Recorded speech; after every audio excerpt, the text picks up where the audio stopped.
Bom dia, Boa tarde, boa noite. meu nome é Anne Guetem. O meu é Micaela Oliveira e esse é o meu, o seu, o nosso podcast.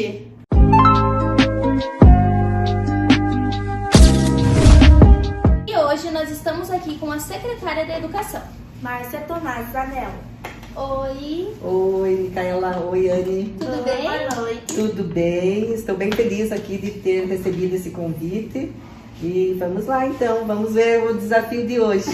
A gente agradece de você ter topado participar, de você ter apoiado a ideia e já agradecemos desde agora. Então, tá bem. Então, vamos começar a nossa primeira pergunta e a gente queria saber, conhecer a senhora. Você conta a tua história, tudo, se você quiser. Então, meninas, a minha história é bem fantástica. Eu acredito que seja porque é uma história assim de trabalhando na educação desde criança, tendo o pai como quase que um dos primeiros professores aqui do município, né? E a gente tem assim muito orgulho da família. Eu desde criança sempre tive exemplo em casa de professor, a educação, e a gente começou a tomar gosto, tanto que eu tenho 4 irmãos e os 4 são professores. Para vocês terem uma ideia. Desculpa. Você acha que por sendo que eles eram professores te inspirou a entrar no mundo da educação? Ah, com certeza. Então, eu tenho um bisavô materno que foi o primeiro professor do município. Aí já vem de lá a história. Então, muitos da minha família também foram professores. Minha mãe, por pouco tempo, foi professora, mas o meu pai, assim, foi o que estudou na família dele na época. Era bem difícil, assim, ter uma graduação. O meu pai foi para fora, de Santa Cecília. Então, o meio que a gente vive, ele influencia muito. E eu vivia no meio, eu e meus irmãos, de caderno, de educação, de leitura, de livros. E aí a gente vai tomando gosto. E eu acredito que venha dali o nosso sangue de professor da educação. E então a senhora é professora, né? Eu sou professora. Como que foi essa época da faculdade para você? Eu pensava assim, a primeira coisa foi o magistério que me formei. Então, aí quando eu comecei a dar aula, na escola Irmã Irene, né, estadual, eu tinha o magistério apenas. E eu me identifiquei, a primeira turma que eu peguei foi uma turma assim de 4º ano. Na época a gente dizia 4ª série. Aí trabalhei e no ano seguinte eu já comecei com alfabetização, 1º ano, e foi minha paixão. Então eu sou uma professora, já posso dizer, com carteirinha alfabetizadora. Então o tempo todo que eu pratiquei, né, na educação, assim, no magistério, foi como alfabetizadora. E eu amo alfabetizar. Hoje não é que não deixe de amar a minha profissão, mas hoje eu já estou numa outra fase, né? Então faz tempo que eu deixei da sala de aula, fui diretora de escola também. Em 2001 eu fui diretora da escola de Magrines Evaristo, fiquei por 4 anos. Aí voltei para a escola novamente também, sempre alfabetizando, lotada no CIDEM, né, que a gente diz CIDEM, mas é o Cansanil Arbegaus, é uma escola municipal, que em 96 eu fiz o concurso. E antes disso eu sempre trabalhei no estado, né? Geralmente no Irmã Irene, trabalhei um pouco no Leia, Matilde Gerber, mas sempre com alfabetização. Por que disso? Porque as professoras, a maioria, tem medo de assumir uma turma para alfabetizar. E eu gosto sempre de desafios, então eu topei a primeira vez que me convidaram, né, para ser professora de 1º ano. Digo, vamos lá, vamos ver o que dá. E me dei bem, e então foi assim a menina dos olhos da minha carreira. Aí depois, continuando, fui diretora novamente no Dilma, em 2017. Aí fui convidada para assumir a Secretaria da Educação, e hoje eu estou há 6 anos e meio na secretaria. Nossa, bastante tempo já, né? Muito tempo já. E você sente saudade da sala de aula? Sinto saudades. Sinto muitas saudades, assim, porque além de alfabetizar, eu amo criança. Então, para mim, assim, se eu chego numa escola, eu me dá saudade e até um sentimento, assim, de vontade de estar ali, né? Ah, e mudou muito. Hoje a gente sabe, né, que mudou, as crianças também mudaram, mas assim, aquela paixão ainda continua viva. E você voltaria da aula? Hoje talvez não mais. Eu não tenho essa pretensão hoje. Por quê? Porque eu já sou hoje uma professora aposentada. Então hoje eu estou na Secretaria de Educação como um cargo de confiança, mas eu sou uma professora aposentada. E eu acredito muito assim que a gente tem que dar espaço para os mais jovens que estão se formando, né? Que estão vindo. Não sei como que vai ser isso, né? O dia que eu deixar, né, de estar trabalhando na educação, que eu amo o que eu faço. Não sei como que vai ser a adaptação em casa, porque eu, desde criança, né, sempre fui apaixonada pelo que eu faço. E antes mesmo de dar aula, eu ia substituir professora, né, quando dava oportunidade. Então é uma coisa assim que já vem de muito tempo, mas assim, voltar a dar aula, eu acredito que não mais. E você, como você lidou no começo com o estresse do trabalho? No começo se falava muito assim, até não era estressante, porque eu vou falar, ser bem sincera, a gente tinha muito aquela coisa, domínio de classe.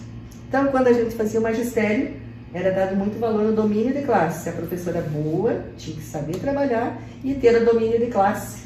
O domínio de classe era você conseguir que todos os alunos ficassem quietinhos, participassem da aula quando a professora pedia, né? Então era bem diferente, assim, na época que eu comecei, era muito diferente. Hoje as crianças jamais, né?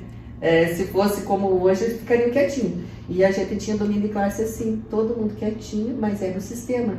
Então todo mundo aprendia, tipo, na mesma forma, da mesma forma, e todo mundo quieto. Participação, não tinha tanta participação, por mais que a gente fizesse assim, atividades, eu fui muito sempre criativa, porque eu sempre gostei do que eu fazia, mas assim, os alunos tinham que ficar a maioria do tempo quietos, prestando mais atenção do que participando, que hoje já não é assim, né? Antes era. Então o estresse, naquela época a gente não tinha muito estresse, porque todo mundo, não sei se obedeciam mais ou participavam menos. Hoje eu vejo assim que as crianças são muito mais espertas, assim, se espertam mais, participam mais, não aceitam qualquer coisa, então mudou muito, né, essa questão. E hoje eu acho bem mais estressante do que antes. E a senhora acha que a educação era melhor antigamente ou hoje tá? Olha, não diria assim melhor antes ou agora seria melhor, porque tudo muda, né? E a gente tem que se atualizar no que a gente está trabalhando, no que está fazendo, tem que se atualizar. As crianças não são mais como antes. Antes os pais iam nas escolas, ver como é que estava o filho. Se a gente falasse qualquer coisa assim, deles, se chamasse a atenção de alguma coisa, os pais chegavam em casa e brigavam com as crianças. Então eles valorizavam mais a escola, valorizavam mais os professores. Hoje não, hoje eu vejo assim que as crianças tomaram muito conta dos pais. Então eu vejo assim, hoje em dia a escola perdeu um pouco assim daquele respeito que tinha antes. Não sei aonde parou tudo isso, mas são mudanças, né? E até pelo fato de bastante participação, hoje os professores não podem dizer um ai, né? Ou chamar atenção, que já é complicado. Tem que ter uma parceria, escola, família, tem que ter um entrosamento legal para que tudo fique melhor, sabe? E não diria assim, antes melhor, antes os alunos eram mais pacíficos e mais quietos, ele não tinha tanto problema. Hoje a gente já tem bem mais problemas nas escolas, né? Às vezes a intolerância também. Uma coisa negativa que eu vejo é a questão dos pais terem pouco tempo para as crianças, os adolescentes, né? Todo mundo sai para trabalhar, todo mundo correndo atrás, e as crianças muitas vezes ficam muito sozinhas. Então não tem muito diálogo. Acho que é isso também que faz com que hoje seja mais difícil de trabalhar com as crianças do que antes. Hoje existe pouco diálogo, mais celular, né? As telas estão tomando conta. Então teve muita mudança assim, nesse meu caminho, teve muita mudança e eu participei de várias. Então eu acho hoje bem mais difícil, sabe? Hoje é mais estressante, é mais difícil de trabalhar por conta de toda essa mudança. E na época do Covid foi muito difícil? Uhum. Então, na época do Covid, todo mundo teve que aprender a fazer o diferente, né? Todo mundo, tanto os alunos, quanto os professores, quanto as famílias, os pais. Os professores, porque tiveram que trabalhar diferente, online, né? Então, home office. Então, saiu toda essa parte, né, da tecnologia, onde muitos que tinham medo, porque muitos professores, assim, aqueles que têm mais tempo de trabalho, a gente não tinha muita tecnologia. No meu tempo nem tinha tecnologia, né?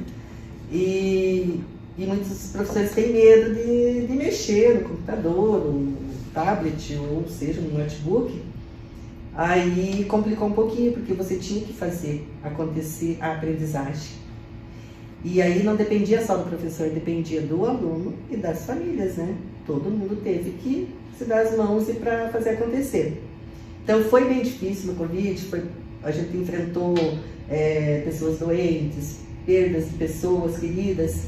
A gente enfrentou nas escolas também, assim, aquela angústia, porque dava a impressão que era um bicho, né? Quando falava em Covid e o vírus, a gente pensava, meu Deus, vai pegar aí todo mundo, o que que é isso, né? Todo mundo se assustou, aí parou as aulas por 15 dias, de repente foi por 30, e assim consecutivamente foi parando, né? Todo mundo assustado. E não foi só se propagando aquele vírus, a questão foi o ano todo, né? O ano todo, os alunos em casa, as famílias tendo que ajudar, muitas famílias conseguiram fazer essa tarefa, muitas famílias não conseguiram por conta de trabalho, por conta de que eu não sei ensinar meu filho. Mas eu acredito que foi assim uma época que as famílias se uniram mais, pais e filhos, né? Nessa questão foi legal. E depois disso, no ano seguinte, também a gente teve que ficar meio ano, né? Continuando com aulas online, e os professores preparando a aula, e tendo que se virar, e tendo que perder o medo para que a coisa continuasse, né? Então foi difícil, assim, eu acho que foi difícil, mas foi necessário. E o que a senhora acha do novo ensino médio? O novo ensino médio, eu acredito assim que todo mundo que faz um plano, um planejamento, sempre pensa em melhorias, né? Tem o ponto assim positivo, como tem os pontos que também às vezes não dá certo, então tudo isso assim tem que ser acertos, né? E hoje a gente não é fácil assim você planejar, porque no planejamento você pensa, vai acontecer assim, assim, assado. Mas daí no dia a dia não é assim que acontece, né? Então tem assim a questão de que depende muito também da escola, né? Da unidade escolar ali, dos alunos que são atendidos, mas eu acredito assim que tudo que vem do novo ensino médio sempre é para agregar maior aprendizagem, né? Você poderia falar quais os principais projetos do andamento da Secretaria de Educação? Sim. Então, a Secretaria de Educação hoje a gente conta com apostilado. Né? O apostilado seriam apostilas para os alunos, para todos os alunos, do Aprende Brasil. E antes era do positivo, e o Aprende Brasil também, ela vem assim de encontro com um intermediário, né? Porque a gente vê a questão da apostila, não pode ser uma apostila muito forte, porque daí você tem que ter uma escola particular, onde o professor, né, com menos alunos, né, se dediquem mais. E daí tem a Aprende Brasil, que vem no nível para que todos os alunos tenham qualidade, a mesma qualidade, né, de ensino e oportunidade de aprendizagem. Então, a gente, em 2017, foi adotado o apostilado. Nós temos o livro do MEC, né, que vem, também muito bom os livros, porém o que a gente achava assim, mais dificultoso era que nunca chegava um livro para cada aluno. Às vezes tinha que usar um livro, né, usar para 2 alunos. E, então foi um avanço legal, e nesse apostilado nós contamos com assessoria de professores, de mestres, de doutores, para que façam as formações com os professores. Então eu acho assim que na educação foi bem legal e foi muito importante. Também a gente quis, com o passar do tempo, as melhorias, a formação dos professores. A gente também teve a questão de dar um notebook para cada professor, que muitos municípios ainda não conseguiram. Nós conseguimos que os professores também conseguissem esse aparelho, porque é um instrumento de trabalho importantíssimo hoje em dia, né? Então ele podia acessar a plataforma do apostilado, ele poderia buscar outros recursos, né? Abrir um leque que é importante na educação. E vocês têm meta para esse ano? Para esse ano é um ano político e a gente não pode deixar de andar, de ter a qualidade, né? Só que daí ele tranca um pouquinho porque todo mundo já fica um pouco mais alvoroçado, mas a aprendizagem, como eu disse, não pode parar. Então esse ano a gente está terminando essa questão assim do que a gente começou, para a gente findar o ano com tudo ajustadinho, tudo redondinho, né? Porque seja político ou não para, a educação não para, né? Os professores efetivos não param, as escolas estão ali, mas a gente quer deixar a marca. Então, para esse ano a gente dá continuidade do que a gente já tem dos nossos projetos que a gente teve, né? E ao longo desse tempo, outra coisa que vale a pena assim, a gente comentar com vocês é a questão da otimização que a gente fez. Então, o que a gente aconteceu até nas escolas estaduais, onde estão atendendo do Fundamental 2, né, do 6º ao 9º ano, e o ensino médio. E ficou a cargo do município a questão da educação infantil e o Fundamental 1. Então, com essa mudança, que muitos municípios já fizeram no estado de Santa Catarina, muitos ainda querem fazer, a gente participa de várias formações, de reuniões. Então é bastante discutido assim, entre os secretários de educação, entre as pessoas, né, da educação, que seria assim, é muito importante, porque as escolas estaduais se dedicam mais, vão fazer as coisas mais de acordo com a faixa etária, né, que atende, e as municipais também, mais o infantil, a educação infantil, desde da creche, né, até o 5º ano. Então é bem bacana, assim, foi bem bacana essa mudança e essa estruturação para que a melhoria e a qualidade também que viesse de encontro, né, com tudo isso. E quais foram os maiores desafios na área da educação? Olha, os maiores desafios são... A gente enfrenta todo dia, é um novo desafio. Mas o que eu vejo hoje, assim, que ainda a gente se bate um pouquinho é muita falta, né, falta de profissionais, muita doença, muito atestado médico. Então isso abate um pouquinho na aprendizagem das crianças, né? A gente não pode deixar de atendê-los na escola, porém a questão assim, a gente se preocupa com isso. Os desafios também da gente dar uma educação igualitária, que não é fácil, né? Você tem que pensar que cada um tem o seu jeito de aprender e todos têm que ter oportunidade. Outra coisa também que a gente não tinha antes, não é que não tivesse crianças com necessidades especiais, com diversos transtornos. Eu ainda diria assim, dos desafios é o maior para nós na educação, onde você tem as crianças que vêm, matriculam, as famílias trazem vários transtornos diferentes, os professores não estão acostumados, né? Não sabem muitas vezes como lidar, por mais que você faça formação, que você traga pessoas, doutores, que possam fazer esse trabalho, é bem difícil, porque você tem ali uma turma toda para você trabalhar e você tem aquelas crianças que você não pode deixar de lado. Você tem a inclusão, você tem que incluir, você tem que fazer ela desenvolver para a vida dela. Então esse é um grande desafio que hoje eu vejo nas escolas o maior.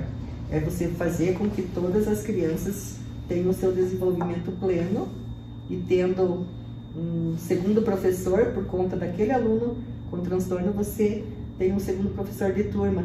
Mas mesmo assim não é fácil, é um desafio bem grande, porque hoje é diagnosticado muito tipo de transtorno. Aumentou muito as crianças assim com esses transtornos e essas dificuldades, e a escola tem que se virar. A escola tem que fazer acontecer a aprendizagem para todos. E a senhora acha que tem a possibilidade de abrir mais escolas na cidade? Tem possibilidade, até preciso. Então hoje a gente começou esse ano com a escola em tempo integral. Então a gente tem que ter uma porcentagem no município para que o município não perca também alguns recursos que hoje o governo federal nos manda através de avaliações, né?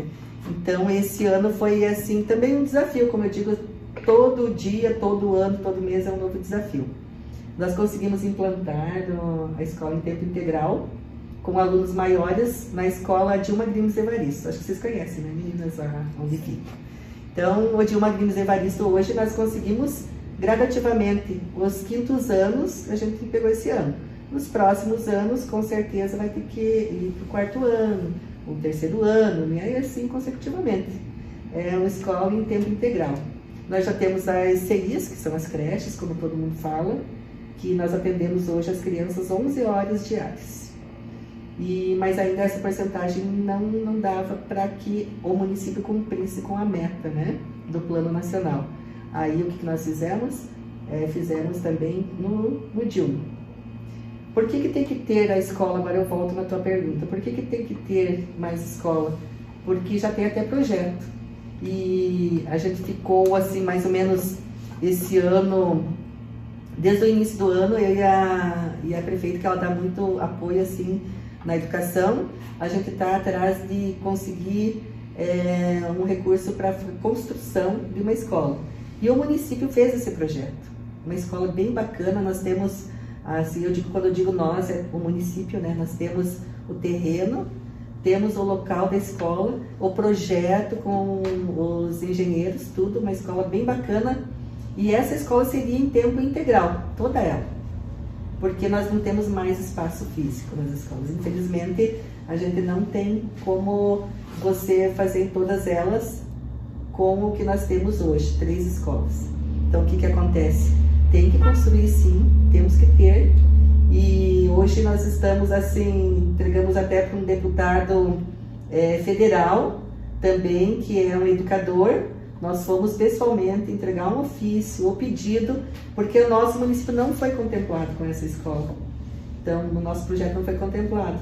Aí a gente está correndo atrás, porque é muito importante. Eu acho assim que também vai ser um grande avanço para a educação. Uma escola em tempo integral. Uma escola nova onde possa atender, né, a maioria dos alunos que os pais desejam. E de repente, se tiver uma escola assim que sobre mais espaço físico nas outras, também a gente pode ter, né? Escola em tempo integral em todas. Como você vê o futuro da educação daqui a uns 10, 5 anos? Olha, essa aí é uma pergunta bem difícil, né? Porque a expectativa da gente é sempre a melhoria e sempre o avanço, e é essa expectativa. Então, como que eu vejo? Nossa, para mim, assim, com tudo que está vindo, eu acho assim que tende sempre a melhorar. Só que a questão é assim, a gente sempre tem que voltar um pouquinho atrás e não deixar que a coisa assim vá muito rápida. Por exemplo, leitura, né? Hoje o celular tomou conta, os alunos menos livro, mais celular, mais tela. E a gente sabe até na Suíça, eu estava vendo assim, que informatizaram todas as escolas, né? E TV, e laboratórios, e todas as salas muito equipadas, e os alunos pararam de ler. A leitura não acontecia mais. Aí eles tiveram que retiraram toda essa aparelhagem, toda essa informatização das salas de aula e começaram a fazer a campanha para leitura. Então, nesse exemplo que eu estou dando, eu vejo também a nossa realidade. Nós temos que ter muito cuidado, por isso que eu digo assim, como que a gente espera daqui 5, 10 anos, a gente espera que não caia muitas coisas do que é preciso e fundamental na educação, como a leitura. Então tem que ter assim esse avanço, mas também você tem que estar sempre pé no chão, e é isso que eu acho que tem que ser, né? Pé no chão. E eu ainda penso assim que temos que ter mais leitores, mais assim jovens leitores, mais assim a valorização pelo estudo, né? Para que daqui um tempo, daqui 5, 10 anos, os profissionais, os nossos governantes também tenham uma visão diferenciada, né? Inteligente, porque são esses nossos alunos de hoje que vão estar governando daqui mais uns anos, né? E a gente ficou sabendo também que Santa Cecília se destacou, né, na educação. Sim, muito. Nós ficamos muito felizes, até ganhamos até um bolo, para vocês terem uma ideia do nosso apostolado, né, do Aprender Brasil. A AMURC, que é a Associação de Municípios, né, a nossa é a AMURC, aqui que compreende 5 municípios, então também nos deu parabéns, porque a gente se destacou assim, nas provinhas de alfabetização. A gente se destacou assim, a nossa média ficou melhor do que a do estado de Santa Catarina, né? E a gente sabe que o nosso estado de Santa Catarina sempre se destaca em tudo. Então a gente ficou bem feliz assim, e não foi nós que fizemos essa prova, não foi nós que inventamos, foi do governo federal, né? Onde todos os municípios também tiveram a oportunidade de fazer essas provas com as crianças da alfabetização. Então a gente viu que está dando resultado, que nossos professores estão se empenhando. Eu sei que tem muitos ainda que não gostam muito das apostilas, né? Claro, porque ali você tem que abrir um leque, você tem que ter a apostila, mas dali você tem que preparar a tua aula e trazer outras ferramentas, né, para aprendizagem. Mas eu vejo que deu resultado, está dando resultado, e eu acredito assim que nesses programas que estão vindo também o Renalfa, da alfabetização, vai contribuir muito. E a gente ficou bem feliz de estar sendo destaque. Você poderia falar para nós os programas de formação para os professores? Assim, a nossa rede, a gente tem vários professores que já buscaram a graduação, uma pós-graduação. Mestrado ainda nós temos na rede municipal. Eu cito a municipal, que é onde eu tenho mais conhecimento, né? Dos nossos professores, nós temos 2 com mestrado, né? E nós esperamos que venha a ter mais, né? A gente tem poucos, 2, 3, 4 que não têm a formação apenas, mas a gente não gostaria de tê-los, né? Assim, sem a formação, a gente gosta que todos tenham uma graduação, que todos... Mas hoje eu vejo assim que já estão mais, todo mundo correndo atrás.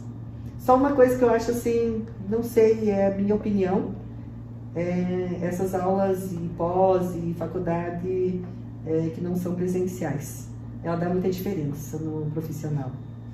Porque a aula que você faz online ou não presencial, dependendo do teu esforço, você pode ser 10. Mas também aquele profissional que quer ter um canudo para poder dar aula, para poder trabalhar, às vezes não se empenha tanto quanto teria que ser. E a online facilita isso, né? Facilita muito. Então, a gente gostaria que todos os profissionais fossem 10, né? Mas a gente sabe que em toda a área não é assim. Às vezes a falta de emprego, de oportunidades também, às vezes traz muitas pessoas que às vezes não têm aquele dom, que eu já digo, uma vocação de ser educador, que não basta ser professor, você tem que ser um educador. Você tem que pensar hoje, pensar no teu aluno como um filho teu, o que você quer para o teu filho, você vai querer para o teu aluno. E tem muitos profissionais que a gente não vê, tem muitos que a gente não vê isso. Não vê essa coisa assim, né? O afago, o aconchego, porque você tem que dar o limite, mas você também tem que trazer o aluno para si. Então, tem vários tipos de profissionais, né? Mas eu acredito muito que na formação, procurando isso, acho que tende sempre a melhoria, né? E é o que a gente sempre está trazendo cursos. Então, eu vou comentar aqui, né, que a gente, não sei se vocês já estão observando, que a gente conseguiu, faz 2 anos de tratativas com a Uniarp, reitor e os coordenadores da Uniarp, para a gente montar um campus aqui em Santa Cecília, e nós conseguimos agora. Mais 2 anos nós estamos tentando. Então foi um avanço também que eu acredito que tudo para melhorar, né, para os nossos profissionais. Os nossos jovens que muitos não conseguem estudar por conta de que o emprego, onde eles estão trabalhando, o emprego deles não permite que saiam mais cedo para pegar um ônibus, para ir para Caçador, para ir para Curitibanos. E isso dificulta bastante, às vezes, né, você poda aquele que quer estudar e não consegue, porque não pode ser mais cedo e porque aquele jovem precisa trabalhar. Então, trazendo a Uniarp para cá, formando esse campus 3, que hoje o primeiro campus é em Caçador, o segundo campus, o campus 2 é em Fraiburgo e o campus 3 agora em Santa Cecília. Então, assim, foi bem bacana nossas conversas, nossas reuniões, isso depende muito, assim, de todo mundo, do esforço de todo mundo. E hoje a gente fez acontecer. Agora, dia 1º de julho, nós entregamos a chave do Centro Educacional para a Uniarp. Eles vão fazer uma reforma ali e aí vão fazer pesquisas, vão ver o que os jovens, ou as pessoas, eu digo jovens, mas as pessoas que querem, que tipo de curso, qual o curso, porque tem que fechar turmas também, né? Então eles vão fazer uma pesquisa, mas a princípio já vão começar com o técnico de enfermagem, que também vai ter, né? Os cursos técnicos. A gente também pediu, que eu vejo assim bastante necessário também um terceirão aqui, porque tem pais que deixam as crianças ou os jovens, adolescentes estudando na cidade, tem muitos que tiram muito cedo também para fora para fazer um terceirão particular, por conta de que eu quero uma graduação, a disputa de uma federal, então eles procuram, né, e a gente tem que dar oportunidade, todo tipo de oportunidade no município que se vive. Então a gente também pediu para que acontecesse isso, o ensino médio da aplicação dentro desse centro educacional e desse campus. Então é uma coisa assim também que tudo vem a somar para Santa Cecília, para o nosso município na educação. A senhora acha que o município está com muita falta de professor? Assim, a gente pensa falta no início do ano, todo mundo, bastante professores, nós temos muitos professores, tanto rede estadual como municipal, nós temos muitos professores. Mas aí quando você começa a organizar ali, no municipal a gente tem o seletivo, né? Que onde os professores eles entram para trabalhar no seletivo, como seletivo. Aí no seletivo, então, bastante, então você vai organizar. Então, vou ver quantas professores precisa essa escola, quantas essas são efetivas, mas quantas vagas eu tenho em aberto. Aí você faz aquele planejamento, aí faz o seletivo. São bastante professores, aquilo tudo muito redondinho, né? A gente deixa assim tudo, aí começa, daí vem o Estado também, faz seletivo, aí começa a chamar, e os professores, claro, todo mundo precisa trabalhar, todo mundo quer trabalhar, todo mundo se formou para isso, todo mundo correndo atrás, né? Aí começa do município que estava lá, daí já vai para o Estado, do Estado, não, mas ali. Então tem muitas questões que não é falta de profissional, mas daí chega na hora parece que está faltando, parece que a gente quer e não adianta, a gente sempre vai procurar aquele que fez o nome, o melhor profissional. E assim, mesmo o seletivo, que às vezes a gente pensa, o seletivo vai me trazer em primeiro lugar aquele melhor profissional, às vezes não é, às vezes é sorte também, né? Mas assim, eu acredito que hoje não seria falta assim, de profissional. Todo mundo está estudando, está procurando, né? Então eu acredito assim que talvez nas específicas, eu acredito nas escolas estaduais, as específicas ainda também sofrem um pouquinho com o profissional. Você acha que a tecnologia ajudou ou piorou a educação? Sempre vem a ajudar, né? Desde que ela não tome conta, como eu digo, né? Já comentei antes. A tecnologia é um avanço muito bacana, legal, e até ela vem muito de encontro assim, com o desenvolvimento, né? E hoje dos jovens, principalmente. Mas ela tem que saber dosar também, porque tudo que é demais também é prejudicial, né? Mas claro que, nossa, é bem bacana, assim, né? Hoje nós estamos aqui, ó, quanta coisa tecnológica tem aqui, né? E é bacana isso, mas tudo sempre dosado. E tem programas específicos para os alunos especiais nas escolas? Então, nos alunos especiais nós contamos com uma psicóloga educacional apenas. Nós temos hoje na rede aproximadamente 2.100 alunos. O que nós estamos fazendo hoje? Esses programas, não seria um programa, mas nós temos assim atendimento para que seja diagnosticado precocemente. O diagnóstico de algum transtorno já seja detectado lá na CI, na creche. E tem como fazer isso, bebezinho? Tem. Tem porque daí na creche ou na CI é atendimento, então você tem cada bebê reage de uma maneira, mas tem as fases.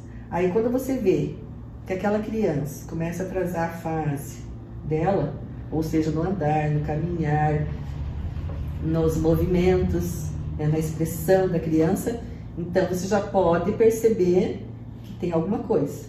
Aí a gente chama a psicóloga educacional, aonde ela vai fazer um diagnóstico, ela vai fazer algumas avaliações e daí vai encaminhar para especialistas. Chama a família primeiro, né? Muitas famílias já trazem que a criança, dependendo da idade que ela tem, já trazem assim algumas coisas assim que faz com que a gente já comece a perceber, assim, comece a se preocupar. E muitos não, muitos é a escola que chama a família. Porque às vezes a família está tão acostumada com aquela criança que ela acaba não percebendo, né, que ela tem alguma dificuldade. E nessa questão, então, a escola é bem importante. Desde um diagnóstico de visão, né? Então a criança está com dificuldade de aprendizagem, vai ver, ela está com a visão péssima, né? Aí chama os pais. Então, tudo isso, não sei se eu diria programas, mas são formas assim de poder ajudar todos, de diagnosticar. Daí você vai dizer, todo mundo dá conta? Não damos conta. Uma coisa assim bem interessante que antes tinha um professor, um segundo professor para um aluno especial ou com algum tipo de transtorno. Hoje você tem quase todas as turmas dos alunos menores, a gente tem o segundo professor, a professora regente e 4 ou 5, às vezes até 6 alunos que precisam de auxílio, né? Então precisa de um atendimento especializado. Então isso tudo, né, esses diagnósticos precoces, esse atendimento, essa atenção que é dado, a gente assim oportuniza, porque a gente quer que todos eles tenham não vai ter o desenvolvimento igualitário ali, mas a qualidade não pode deixar cair, né? Então você tem que desenvolver o máximo possível, porque aquela criança que está lá amanhã vai ser uma pessoa e a gente tem que ajudar ela que ela seja independente. Então não podemos deixar. E isso tudo assim para nós também são desafios diários, né? Que tem muitos tipos diagnosticados de transtornos e a gente tem que trabalhar muito com a família. Então a gente tenta fazer o máximo, mas dizer assim, não, é 100% que a gente consegue, não consegue. E uma dificuldade que a gente sente também, que a gente poderia ajudar às vezes uma criança e a família não aceita. Aquela criança tem algum tipo de transtorno. Ela não aceita, ela não quer ver. E aí dificulta lá na escola. E daí a gente conseguindo esse diagnóstico precoce, na creche, ou no primeiro ano, no segundo, terceiro, aí é quando chegar lá no Fundamental 2, no ensino médio, a gente gostaria que essa criança estivesse assim com aquele desenvolvimento melhorado e às vezes até conseguido sanar aquela dificuldade, aquele transtorno com o trabalho. Então, quando ela estiver lá, ela vai sofrer menos e vai estar, bem desenvolvida, né? Poderia. Professor, tem como abaixar um pouco a luz, tá ardendo meu olho aqui? Tem. Pera lá. Mas também está olhando pra luz? Eu não tô olhando Quer pra que eu luz, tô mude olhando de- pra ela. Quer que eu mude de lugar? Aqui melhorou ou não? Pode ser, professor. Não ficou ruim pra nenhum de vocês três? Pra mim, Não, não. pra mim não. Ai, Tá, você então deixou guarda um aqui na pouco. parede. Daí eu corto essa parte. Pelo menos o bom é que não é ao vivo, daí dá de cortar. Daí tem, a tecnologia, né? Se fosse ao vivo, ia ter que parar do mesmo jeito. Tava ficando cega lá. Melhorou? Na escola, A lágrima. Melhorou? Aham. Tá. Vai lá. Podemos continuar? Eu vou perguntar agora. Você poderia nos contar um pouco da história da sua família no mundo da educação? Sim. Nossa, eu tenho muito orgulho, sabe, da minha família. Começando, como eu falei, com o meu bisavô, aí Algumas pessoas da minha família também trabalhavam em escola, minha avó foi servente de serviços gerais, teve uma tia da minha mãe que foi professora também, o marido dela, então veio vindo. Aí o meu pai, que foi um dos primeiros que tinha graduação, né, na época aqui, meu pai, José Ribeiro Tomás, hoje até tem uma escola, tem o nome dele, assim, para homenagear, porque ele foi, assim, uma pessoa inusitada. Todo mundo vai falar bem do seu pai, né? Mas o meu na educação, assim, especial. E essa questão, assim, da gente ter esse contato direto com ele, assim, nos deixou, assim, com aquela visão de que a gente pode transformar, e a gente pode mudar, e a gente pode fazer sempre o melhor. Então, os conselhos dele, desde criança que a gente cresceu, então a gente sempre ouvia, meu pai era muito sábio, era uma pessoa assim que estava sempre na frente. Ele sempre queria mais. E ele passava muito isso para nós, enquanto crianças, né? Ele ensinava, ele exigia, muitas coisas assim que a minha mãe às vezes era mais tímida, a minha mãe era mais simples, o meu pai já ensinava desde cedo assim as coisas, como o pai ele ensinava muito. Então, meus irmãos, nós somos em 3 irmãs e um irmão. E depois minha mãe teve um último, que foi um menino, mas faleceu enquanto bebê. Mas esses 4 irmãos, a gente se dá muito bem, todos hoje lotados na mesma escola, no Cancelino Larbegaus. Os 2 irmãos mais velhos trabalham na rede estadual e na rede municipal. E eu e a minha irmã mais nova, trabalhamos só hoje, né, depois de que a gente conseguiu fazer o concurso, nós nos efetivamos na rede municipal, então a gente trabalhou sempre na municipal dali para cá. E assim foi uma coisa assim, bem interessante, e eu sempre gostei, como eu já comentei também, de desafios. Então desde que eu comecei a dar aula, já me colocaram lá no 2º ano que eu estava aprendendo, lá para alfabetizar.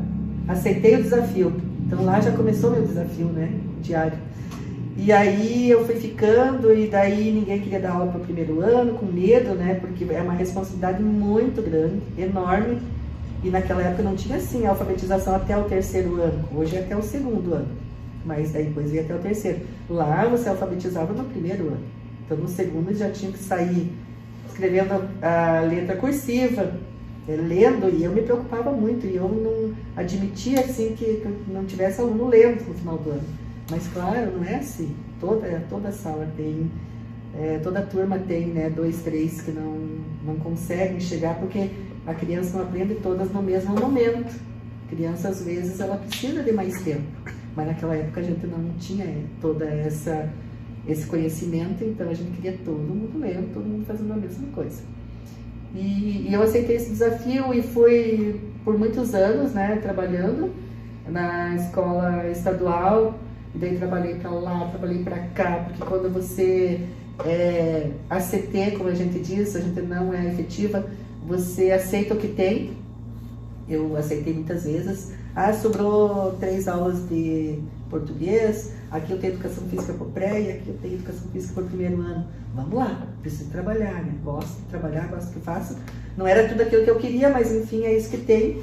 Então, todo mundo passou, e hoje até hoje, né, os mais jovens passam. Eu passei muito tempo até que eu me efetivei. Ganhava pouco, ganhava bem menos no município na época, até que foi se valorizando, né, o profissional, a gente foi tendo tempo de carreira. Mas a minha paixão, a alfabetização, eu nunca deixei. Depois, quando me convidaram para assumir uma escola, a direção de uma escola, eu aceitei. Um pouco com medo, né? Mas aceitei, fui, fiz um bom trabalho. Me orgulho disso também. Depois voltei para a sala de aula. Aí eu estava em sala, me convidaram, que eu e a minha irmã mais nova temos dons artísticos e decorativos e trabalhamos com decoração. Então, que ali chamaram nós para trabalhar na cultura. Então, foi uma época assim que a gente fez muitas decorações natalinas, decorações para as secretarias, assim, para os eventos. Então, estava lá eu e a minha irmã mais nova e mais uma pessoa, né, numa oficina que a gente trabalhava. Depois, fiquei 3 anos e meio lá. Trocou o governo municipal. Me aposentei, digo, agora eu vou sair, né? Porque eu não vou voltar para a sala de aula. Eu acho assim, vamos dar oportunidade para os mais novos. Não porque eu gostasse, mas eu adquiri nesse tempo, nesses longos anos, mais de 20 anos em sala de aula, a ansiedade. E a ansiedade é uma coisa assim que atrapalha muita gente. E eu não conseguia mais com o barulho das crianças. Eu gostava de estar em sala de aula, mas quando saía na hora do recreio, quando batia o sinal, que a gente diz, né, para troca de aula, aquilo ali me dava muita ansiedade. E eu acabei desenvolvendo isso, fui para medicação. Então aquilo ali estava me fazendo mal por conta de muito tempo, muito barulho. E a gente dá um esgotamento, né? Então nessa questão eu pensei, não vou mais para a sala de aula, porque assim, se eu assumir alguma coisa, eu tenho que começar e terminar bem. Não posso assumir uma coisa que eu já sei que vai me fazer mal, não vai fazer bem para a turma. Então, eu pensei assim, mas daí eu fui convidada para ser diretora da escola que eu já tinha sido. Aí eu digo, vamos lá, bora lá, vamos mais essa.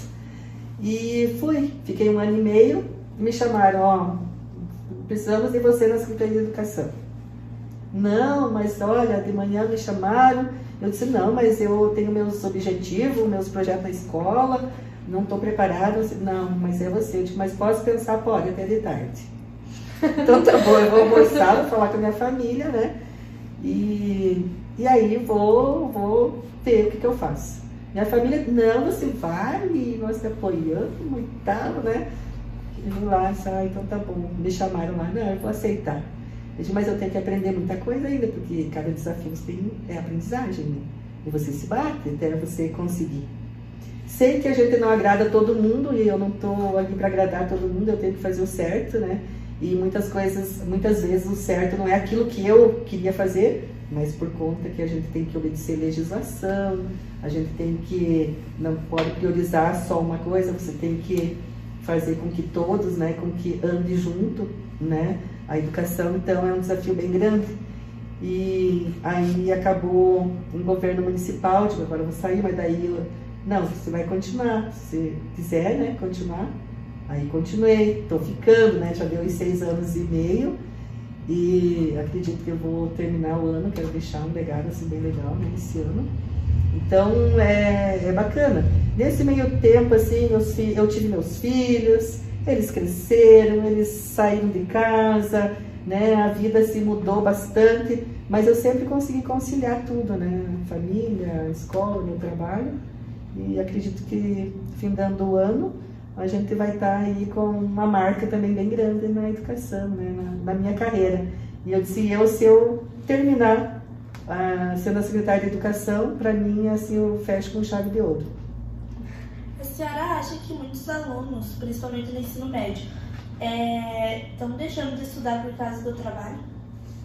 Infelizmente, muitos não têm essa oportunidade de estar estudando e não estar trabalhando.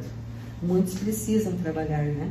Aí você pensa, não, mas tem a noite também. Ensino médio tem a noite.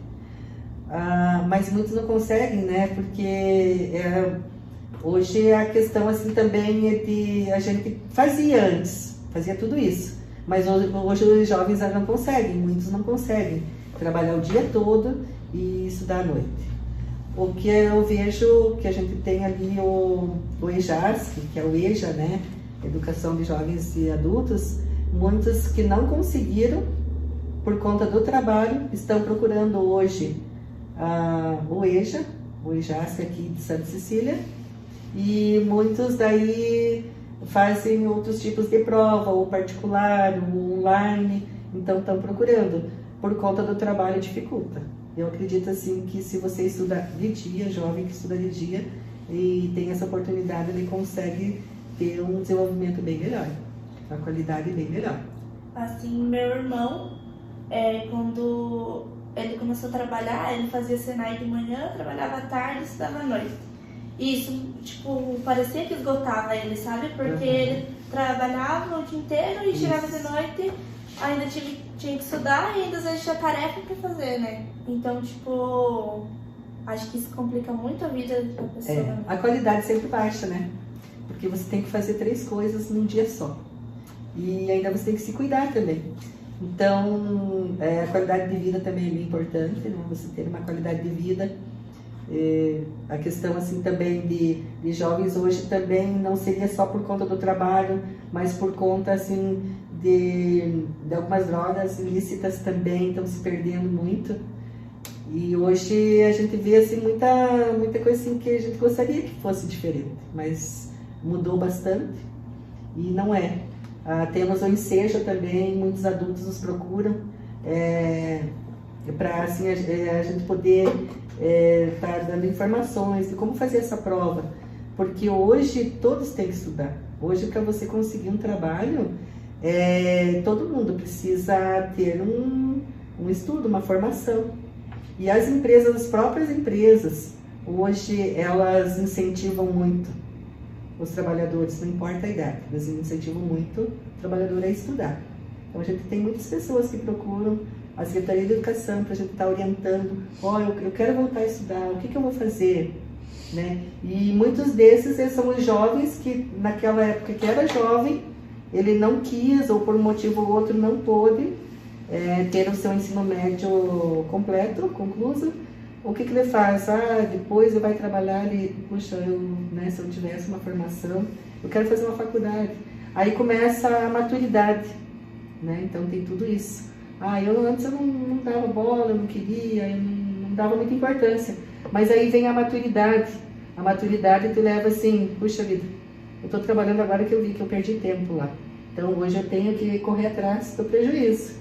E aí eu vou atrás do ensejo, do supletivo, do EJASC, várias, e nós temos essas oportunidades, né? E muitas pessoas também com idade, assim, não são mais jovens, meia idade, estão procurando. Nós temos também ali no EJA uma sala de nivelamento, né? Alfabetização também, temos professor ali do município. Temos pessoas que não tiveram oportunidade nem de aprender a fazer o seu nome, né, mas estão ali, estão batalhando, né? Então eu acho bem bacana. E a formação, uma graduação, uma faculdade, um curso não tem idade, não tem hora, né? E se não conseguiu fazer enquanto era jovem, procure, né? Sempre tem oportunidade, nunca é tarde. Como você falou, né, tem muitos adultos que acham que pela idade que eles estão, eles não têm mais tempo para recuperar, né? Mas não tem idade para estudar. Não. E é bem bacana isso. Olha, até um fato que eu vou contar bem rápido, assim, resumindo. Nós tínhamos um aluno que ele estudava, não vou citar a escola assim também para não ficar expondo, né? Mas em determinado momento não quis estudar, os pais se separaram. Esse aluno foi morar junto com a mãe, o pai ficou aqui, o pai constituiu uma outra família e esse se tornou um adolescente, se envolveu com roubo, com droga, com coisas ilícitas nessa cidade onde vivia. Aí o pai dele um dia disse, eu era diretora numa escola, daí disse assim, puxa vida, o que eu podia fazer, né? Queria colocar o meu filho no...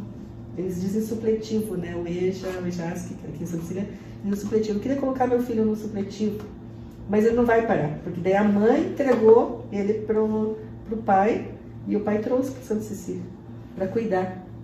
E ele não queria nada com estudo, não queria nada com nada, né? Para ele tá tudo 10, assim como estava. Aí o que aconteceu? O pai foi estudar junto com ele. Foi fazer o supletivo junto com o filho e se formaram, fizeram o ensino médio junto.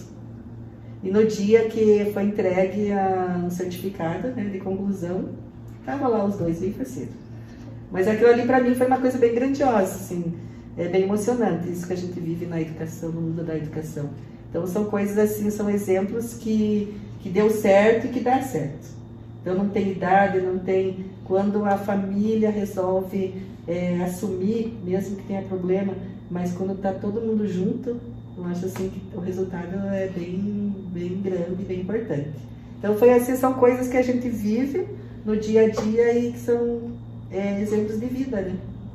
Para todos os jovens hoje que tem assim raízes e como eu tive, eu não sofri assim para ter a minha formação, nada, né? Eu, família humilde, mas o pai sempre incentivando, a família sempre bem estruturada.